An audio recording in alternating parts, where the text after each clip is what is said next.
પાટણના હેમચંદ્રાચાર્ય ઉત્તર ગુજરાત યુનિવર્સિટીના કન્વેન્શન હોલ ખાતે નર્તન નૃત્ય કલા સંસ્થા દ્વારા નૃત્ય પાસના રંગારંગ કાર્યક્રમ યોજાયો.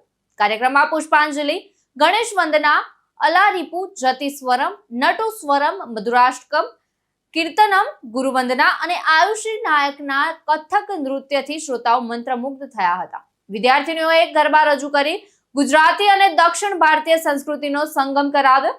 તો કલાગુરુ મોનાબેન નાયક 32 વર્ષથી ભરતનાટ્યમની તાલીમ આપે છે. 2000 થી વધુ વિદ્યાર્થીઓને તાલીમ, 58 ના આરંગ ગેત્રમ અને 62 ને વિશારદ પદવી અપાવી. સાહિત્યકાર અશોકભાઈ વ્યાસે પાટણના પ્રાચીન કલા વારસાને જાળવવા બદલ મોનાબેન, ધ્વનિ અને આયુષી નાયકની પ્રશંસા કરી. તો કાર્યક્રમમાં અશોકભાઈ વ્યાસ, શાંતિભાઈ સ્વામી, ડોક્ટર જીતુભાઈ પટેલ, હર્ષદભાઈ ખમાર, કમલેશભાઈ સ્વામી, જીતેન્દ્રભાઈ ઓતિયા, રોહિતભાઈ ચૌધરી અને યશપાલ સ્વામી ઉપસ્થિત રહ્યા.